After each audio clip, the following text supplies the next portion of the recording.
Baby, listen, I done called it a thing or two, but I ain't never heard of old cheapo.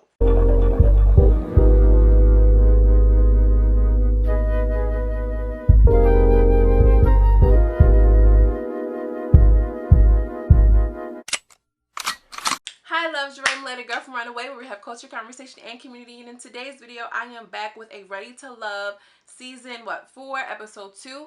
And yeah, so let's get right into it. We're just going through the little social mixer, and this was a really cute episode. We're finally getting to see who's who, what's what it's looking like on screen. The episode opens up with us seeing Derrick. Remember, y'all, he's the chef, and he just pretty much just says like he's, you know, had people that talks about, he said, you know, the attraction starts with the physical. I don't care what anybody say. Anybody who says that it's bigger than the attraction or the physical, they're ugly as hell. And I'm like, bruh, how old are you? Next person introduced was Stacy. So Stacy and Derrick had a chance to talk, and you can definitely see that there's some chemistry there. You know, Stacy said she's been out of the dating game for a while, but Mama has no issue with flirting and doing a thing or two around the gentleman. Boy enters, they come through. He annoys me. You could tell she was kind of looking at him like, eh. You know, you could just tell it in facial expression and body language. Oh my God, look at me chewing this gum. The ghetto. The next woman that's introduced is Chrysanthemum, and she's just like, you know, you have 2 chances to mess up my name, and then you could just call me Chris. And I'm the type of person, like, I need you to say my name correctly every single time, or just don't call me at all, honestly. Very beautiful girl. She said that her mom is Italian, and she messed around. She said she wanted to bring something beautiful back from Italy, and she came back with her. You know, that was a cute. She seems like a, you know, very powerful woman, kind of chick that knows what she wants. Then comes AJ, child. The ladies are looking at him like a fine big tall glass of chocolate milk, you hear me, with a beard, of course.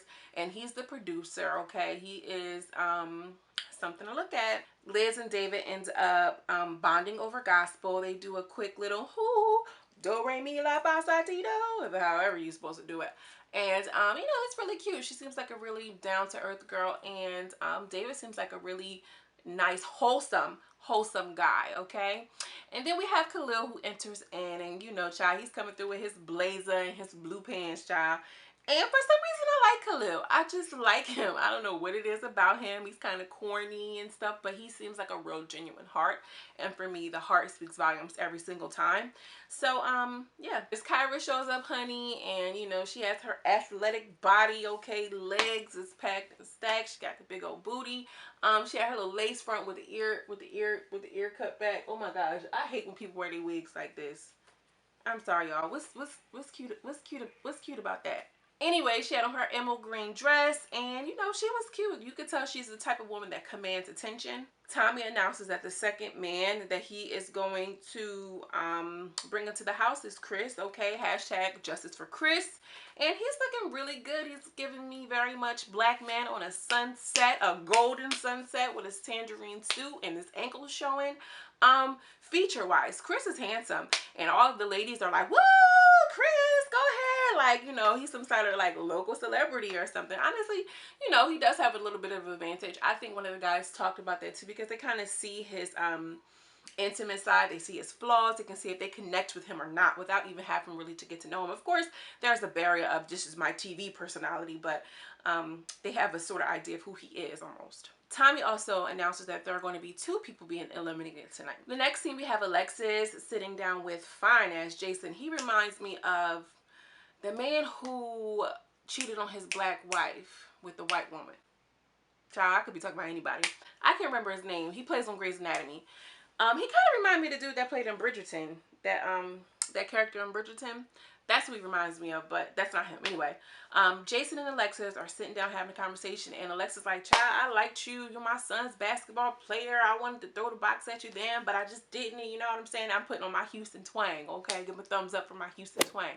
And Jason's just sitting there like, oh, he likes me, okay. And I really thought it wasn't really any body chemistry that I was picking up, but he said that he was really big on Alexis because, you know, she's fly and she keeps herself up. I do have to make a note. Alexis Fly's pantsuit, the coral, the salmon, she did that. She did it. I really don't think that she should have let him know that she liked him, you know, because the man liked to chase, like, oh, yeah, I see you around, you know, what's up? I wouldn't have been like, oh, I liked you so much with my son and child, and da, da, da. But I guess you want to bond her or something. But how I would play the game, I mean, not to say that they playing the game, but you know what I'm saying. I'd be like, oh yeah, I seen you around. You know, who knew you would be here? You know what I mean? I don't know. I just would have been like, oh, I like you so much. I just would have done that. Oh, I talk fast. I'm a fast talker. Hi. Make sure you subscribe. Hit the subscribe button. Thank you. And the next team we have Ida, who I thought I was gonna like. She's spunky. She speaks her mind, child. She's in there talking about, my name is Ida, but call me Vicky. And I like to be called Vicky because she's a robot on my favorite TV show. Like, girl, who says that? Who does that? Not for nothing. My favorite TV robot is Bender. But I'm not gonna walk around here talking about call me Bender. No, my favorite robot is Robin Williams and Bicentennial Man. Y'all know nothing about that. Give me a thumbs up. Comment down below if you know what's up with Bicentennial Man, okay? I just pretty much going around insulting the man. Oh, you giving me gay vibes. And I'm like, girl, why are you saying that to these men? Even if you felt it, girl, keep it up here. You ain't got to be saying that. You're supposed to be making a good impression, but I guess she just being herself. So then we have Khalil and his blue pants child. They talking to Amber. She's a prosecutor. So he's like, oh, so you putting us in jail, huh? Like, I mean, like, as a prosecutor, we know what their job is. But, like, I wouldn't want to talk about work on no dating show. But, I mean, you know, I think that professions and careers and occupation would have to align with, you know, your moral compass and, like, your values and stuff like that. I mean, if I was an atheist, which I'm not, I wouldn't marry a minister. So, well, that's religion. If I was a doctor who performed abortions, right, I wouldn't marry a politician who is pro-life. See, I did it. Anyways, y'all, Khalil is pretty much clowning. Child, don't nobody like Khalil. For some reason, I like him. I like Khalil. He has a real story. He's a real man. Joel, he is laying it thick on these ladies. And when I say he's thick, like real thick. And you know, all of the ladies are smitten, and then they reminded us that he's from New Orleans. He has, you know, twins, and his wife passed away. You know, single women love a good widowed husband or widowed man. You get what I'm saying? So he is definitely going to be a contender in this competition. And he's handsome, and you know, he's well-to-do and all of these things, the things of the things. Then we have Christian old fine ass dressed up like a black debutante. And you know, he's going around, he seems short, he seems little. Shout out to all the short men. Not that there's a lot of men on my channel, because, you know, it's like 30%, 20% men. Shout out to the men. Hey, y'all. So all of the ladies are sitting around talking like, yeah, well, we kind of like Christian. You know, he's well-dressed, but he's kind of timid, and I don't really like him. And then the girl tried to call him over, and it was like, Christian. And then it was like, not big Christian, little Christian. First of all, as a man, you're not about to call me little anything, okay? Little Christian, like, come on now. They was just being rude. And he comes over and he's like, yeah, well, I guess, like, you know, I can do a little bit better. I think he was really super nervous. And I think that if women could see past that, people have nerves. Where's the TV show? He's a mailman carrier, for God's sakes. Like, if you think about some of the other women in different professions, TV producers, attorneys, like, there is a, you know, a space for you to public speak. You know, he's not that. I mean, girl, anyway, let me not get into it. I am about to drag these reviews, and I'm not trying to do that with y'all. So, calm down, Dre. Then we have Andrea talking about her missing cat, and I'm like, girl, you a real single woman. You a real single woman when you on a date talking about your missing cat. She's like, I think we should go around and talk to the other couples. He's like, yeah, absolutely. Let's get up out of here. Like, who wants to talk about that? Then Tommy comes around and asks who are the women really interested in, and of course, Derrick or Derrick. I always say his name wrong. He's top of the list. Joel, fine ass. And AJ, super fine ass. No surprise. The ones that the women weren't interested in were Khalil, surprise. Christian, little Christian, black debutante, model face. Troy, I don't like him too. Troy's obnoxious, period. And Ron, which I was surprised because Ron is a handsome guy. But he did say a couple of obnoxious things as far as like women being traditional and you have to have my baby or nothing like that. Like, you know, he dragged it. Then it was revealed that Kyra, Emerald Green Dress, had a date with AJ, fine ass producer.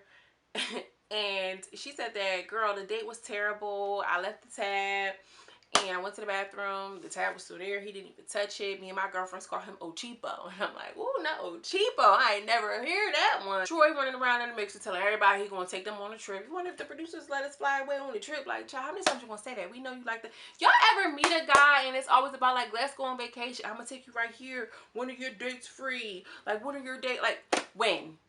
When are you taking me? Let's do it. Book it this weekend. Like, he gives me one of those type of vibes. Like, I don't like Troy, period. So, be prepared for me to drag him every time you see me review it. Not unless he does something that's going to change it, but we'll have to see. AJ and Kyra had a chance to talk about why their date went so bad and why his nickname is Yo Cheapo. Pretty much he said that he brought out the wrong card and, you know, he didn't have it. So, you know, she was like, well, that's fine. You could have told me that. But you just got on the defense and I didn't like that part. And that's the thing, like men, women too, like if it's up, then it's up. It's like that. But for real, like if something's going on, honestly, it's the best policy. Seriously, you'd be surprised with what you can get away with. Or like who you can get through to with just being honest. They cheer to second chances. We'll have to see. Ronald and Drea had this weird exchange about her being a traditional mom and he would want his kids to be at home. And I mean, honestly, every woman has their own journey, okay? So he didn't have to push it. Like, even if, like, I'm not about to do it. I'm about to rant. Even if you didn't even really feel like that, I wouldn't have shared it like, oh, okay, sis, like, leave it open-ended because you don't want to get kicked off either. Come on, make it make sense. And talk about who they are really interested in. Alexis was high on the list. Amber, she is a lawyer, I believe. Kyra, Emerald Green, she's also a lawyer. Chris, all the men said Chris a few times. Vernisha, okay, that's Miss Hippie. Liz is the church girl, and Stacy. And I really do think that Stacy and Derrick are gonna really be like a couple soon. They had chemistry day one. The woman they're least interested in are Ida, of course, no surprise, Tressa, and Andrea. That's Miss Cat Girl. And Tommy pretty much comes out and lets us know that the men are going to be eliminated first, and the first man to go home is Christian. Model face. He's just corny. He didn't give him a chance. And yeah, I'm really excited to see. I have some really good predictions. Stacy and Derrick. I think Stacy's gonna be a little hopper. Who else? I want to see who gonna get up on AJ and Jason. That's what I want. That's what I want to know. Who do you think? Anyways, y'all, I will be reviewing this show because I thoroughly enjoy it. Okay, so if you like this video and commentary, please give a thumbs up. I'm pointing my index finger, but I'm really meant to do this. So give me a thumbs up, y'all. As always, I'm sending you much love and much light, and I will see you in the next video. Peace.